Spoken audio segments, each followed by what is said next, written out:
Wrestling has more than one royal family.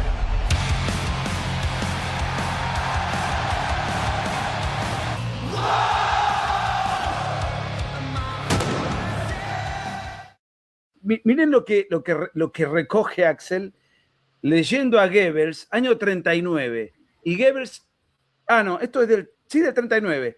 Goebbels habla de Hitler, ¿no? Dice, el Führer es profundamente religioso, pero hay que ver cuál religión, porque agrega Goebbels, pero completamente anticristiano.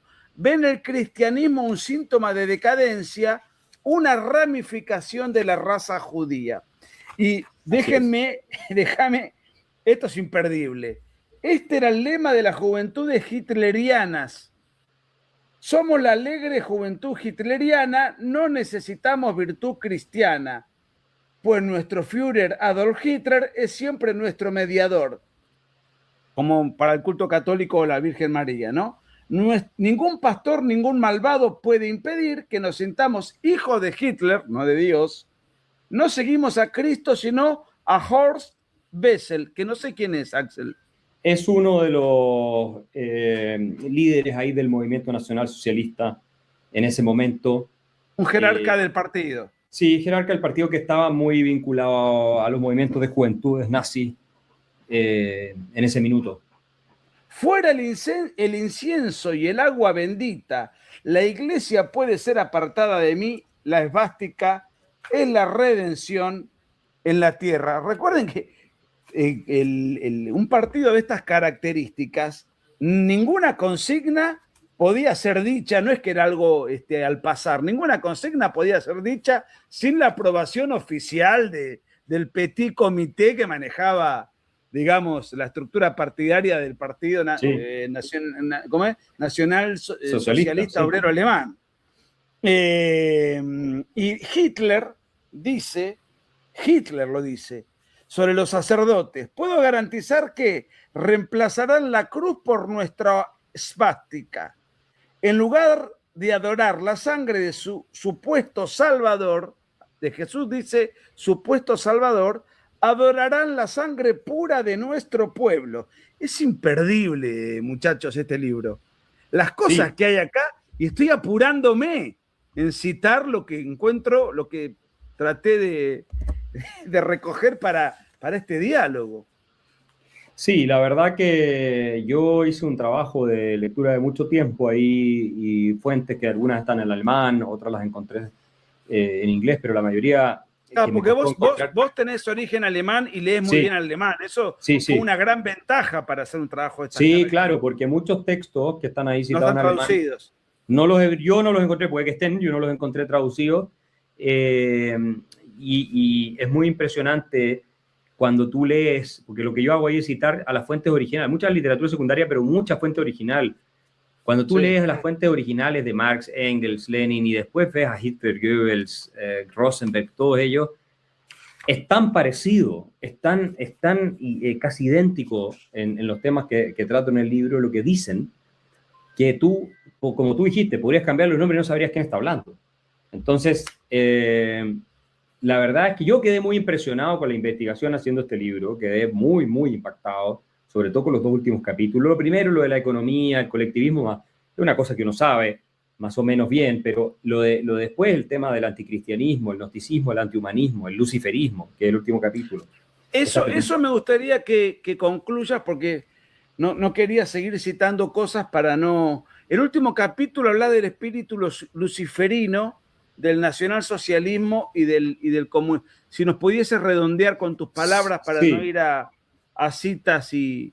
Bueno, lo increíble es que el mismo Rosenberg, que después ejecutado después de los juicios de Nuremberg, ¿no? Por su participación en el Holocausto, define el nacionalsocialismo como una ideología luciferina, ¿ya? Ellos se atribuyen la básicamente actitud rebelde de Lucifer de desafiar, ¿no? La convención de lo que ha establecido Dios como una verdad y las limitaciones que nos pone a los seres humanos para traspasarlas, ¿no? Y más allá, y hacer entonces una actividad creativa propia, que es lo que plantea, así lo ve Rosenberg. ¿Y cuál es actividad creativa? Bueno, crear el hombre nacional socialista y llegar a la utopía nazi, ¿no? Crear un paraíso sobre la tierra, un paraíso nazi sobre la tierra. Es decir, la creación a tu imagen y semejanza, que es lo más demoníaco que puedes plantear, arquetípicamente demoníaco, ¿no? Porque Dios es el único que puede crear un mundo, ¿no es cierto?, su imagen y semejanza, tú pretendes suplantarlo, estás ahí. Y los comunistas era el mismo tema. Hay varios poemas de Marx donde él elogia a Satanás y habla de pactos con el demonio y todo. Son bastante impactantes. Y su obsesión con una figura de Goethe, que es de la obra Fausto de Goethe, que es el Shakespeare de los alemanes y uno de los grandes talentos de la literatura universal, donde él habla de Mefistófeles y el pacto que hace Mefistófeles con Fausto, ¿no? Pero Mefistófeles, que es el demonio, se presenta como el espíritu de la destrucción y dice nada, todo lo que existe debe perecer, por eso sería mejor que nada llegara a existir. Y esa frase le encanta a Marx y la usa en el 18 Brumario, la usa en distintos escritos, y que ha fascinado, es un obsesionado con la figura del demonio Marx. Y después hay otros como Bakunin, que se pelea con Marx, pero que básicamente iban en una línea parecida, que también habla de que ellos tendrían que elegir el camino de Lucifer porque es el que abre los ojos a la verdad, mientras Dios no nos quiere dejar ver la verdad porque no nos quiere dejar comer del árbol del conocimiento. Entonces hay toda una dimensión metafísica ahí que es muy, muy, muy extraña, que yo me sorprendí mucho de encontrarla, y la forma en cómo atacan a Dios personas como Rosenberg, como el mismo Hitler, más claramente Rosenberg, pero Goebbels, ni hablar obviamente Marx, Engels y Lenin. Lenin en esto es muy, muy, muy claro también, muy categórico, que es bien curioso, que yo te diría que aquí había fuerzas un poco más metafísicas también en juego. Esto era una guerra espiritual entre lo que era la civilización occidental cristiana, de tradición judeocristiana, y lo que fue el esfuerzo por destruir completamente eso con estas religiones seculares, religiones políticas que fueron el nazismo, el fascismo y el comunismo. Y al punto que ellos mismos lo veían así. Si eso es lo increíble. Esto no es una interpretación, esto es que ellos mismos lo leían de esa manera. O sea que muchos se suponía que se decían ateos, pero hablaban como si no lo fueran, como si esto fuera una guerra espiritual de un calado superior, y estuvieran en conflicto dos cosmovisiones, que es lo que ocurrió, que es una gnóstica, que es la que inspira a los nazis y a los comunistas, y la visión cristiana occidental, que es la que finalmente, salvo por Rusia obviamente, es la que motiva a los ingleses y a los americanos. Así que bueno, yo lo único que puedo hacer es invitarlos a leer el libro. Hay muchas fuentes citadas que ustedes pueden consultar más en profundidad por si quedan con interés. Para terminar, Axel, porque me habías comentado que tenés ahora otras notas, por esa misma razón quiero ser muy, muy estricto con el tiempo y no abundé en los generosos superchats de todos los seguidores que están. Nazi-comunismo, ¿por qué marxistas, leninistas y nazifascistas son gemelos ideológicos? Ariel, en la editorial, yo no sé si es sudamericana o Planeta. Bueno, esto está editado en toda América Latina. En Argentina, por lo menos, yo tengo 2 ejemplares. El segundo ya es de la segunda edición, o sea que ya es un bestseller. Y bueno, en la tapa está Marx, Lenin, Hitler, Mussolini y Stalin. Lo último que te quería preguntar, si bien vos en el libro lo explicás, porque de alguna manera te anticipás a la crítica que te van a hacer, pero bueno, mucha gente lo estará pensando. ¿Y qué le contestarías a los que te dicen, bueno, sí está bien, esto en el plano de lo doctrinario, pero cuando fue la hora de la verdad, en realidad los comunistas y el mundo libre se unió para pelear contra nosotros? Digo, los fascistas o nazis o simpatizantes o afines que estén mirando esto, probablemente lo estén diciendo o lo estén pensando. Sí, pero después tuviste la Guerra Fría con dos potencias enfrentadas, Occidente y la Unión Soviética, a los países comunistas, precisamente porque esa alianza, que fue muy corta, de un par de años, fue netamente táctica para derrotar la amenaza nazi, que era la que más estaba generando estragos en el caso europeo occidental, y que obviamente había puesto a Inglaterra en las cuerdas. Y a los rusos los entraron a atacar. Entonces, finalmente les hace más fácil unirse para derrotar a la Alemania nazi, pero como como los nazis y los comunistas son en esencia lo mismo, y por eso tenían el pacto Ribbentrop-Molotov el año 39 y se reparten en Polonia, porque ellos eran aliados, los nazis y los comunistas, nadie se tiene que olvidar de eso. Y después Hitler es el que traiciona ese pacto y entra a la Unión Soviética, si no probablemente habrían seguido aliados durante toda la guerra, pero dado que lo verdaderamente opuesto es la libertad frente a la tiranía, era inevitable que una vez terminada la Segunda Guerra, la Unión Soviética y los países comunistas pasaran a ser los enemigos del mundo libre, de Estados Unidos, Inglaterra, Europa Occidental, etc. Era completamente inevitable, precisamente por la misma razón. Alguna vez leí que las bombas atómicas que Estados Unidos tira sobre Japón fueron más que nada para ir amedrentando a los rusos. Mirá lo que tenemos, anticipándose al otro conflicto que se venía. Sí, es posible que eso haya jugado un rol ahí también.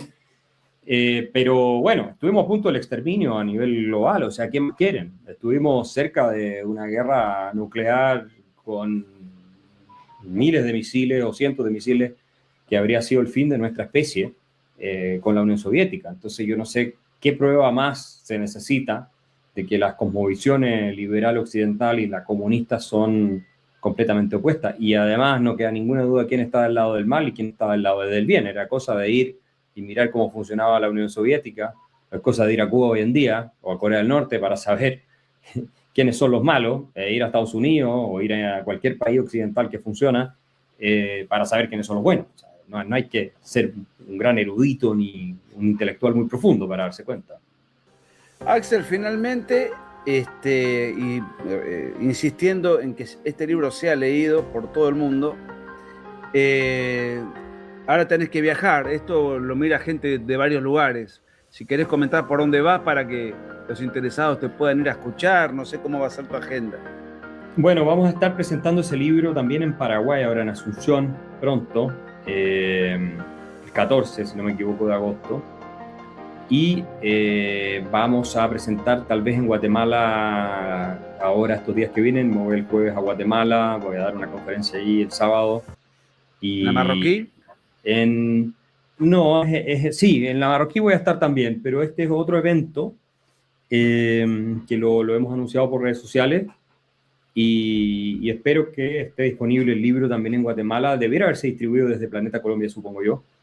Así es que, bueno, si no, se compra por buscalibre.com, claro, y lo envían a toda América Latina, la verdad, incluso claro, Amazon. Claro, Amazon. Lo pueden recibir en sus casas. Y bueno, que te sigan en las redes y ahí vas publicando tus presentaciones. Correcto. En diferentes lugares. Sí, Axel, infinitas gracias y muchas felicitaciones por el libro.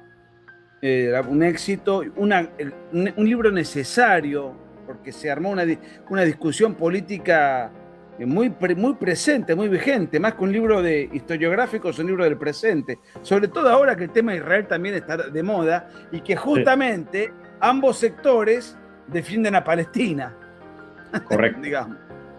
Así es. Así que te puedo asegurar que después de leer esto vas a cambiar muchísimo un montón de cosas que por ahí no tenías tan claras en torno al aspecto doctrinario, metafísico, incluso de una ideología y otra.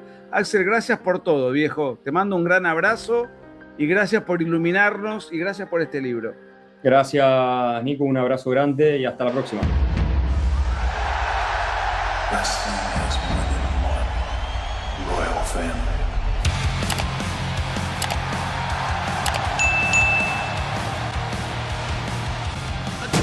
Guardianes de la Libertad.